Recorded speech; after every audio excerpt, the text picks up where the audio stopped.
The first week of 2023 began in an expert opinion with one of the most important rapprochements since President Biden took office, the opening in Havana of migration procedures that had been suspended for 5 years. From Havana, our correspondent Fabiola Lopez has more.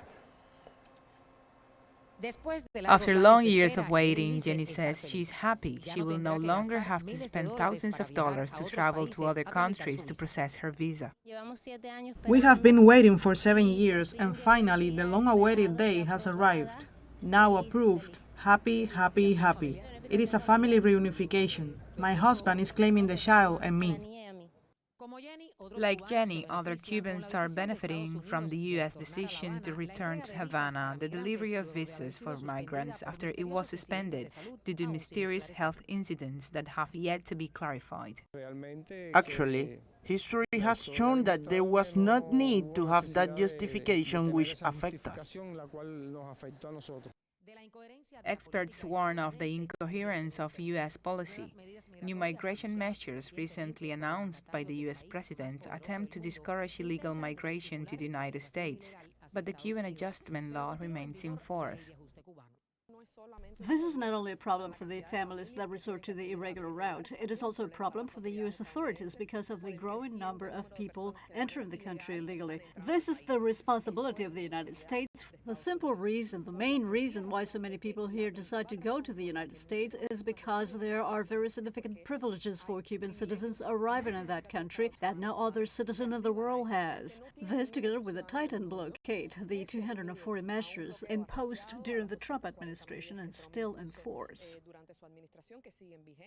Dairon Roque, a researcher at the Institute of Philosophy, points out that this could be a good moment to open a window of opportunity if Biden understands that his permanence in the White House doesn't depend on the vote in Florida. If Ben Rocks, who knows the issue because he was in the 2013-14 talks with the Cuban government, when he says literally this is not rocket science, if you destroy the economy of a country that is 144 kilometers away, you cannot expect anything other than the massive arrival of immigrants. When someone like Ben Rocks is saying that, he is pointing out a path, which is we are going to look for a way to alleviate hostility. We are going to look for another policy that allows even for our interests to function in another way.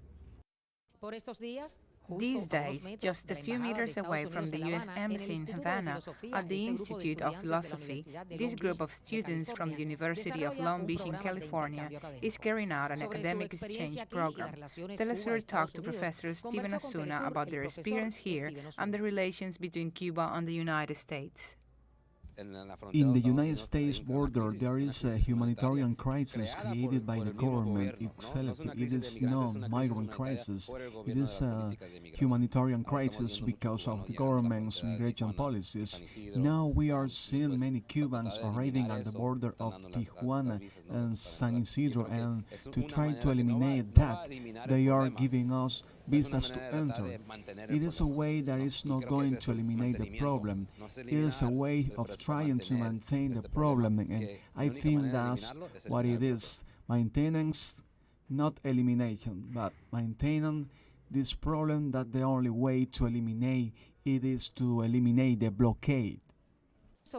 Talks on migration issues, exchanges between experts and officials of the two nations have marked U.S.-Cuban relations in recent months. The government of the island has said that these are steps in the right direction, but still insufficient. They warn that the nerve center of bilateral relations that has triggered the migratory flow, the blockade, needs to be addressed. Fabiola Lopez, teleSUR, La Habana.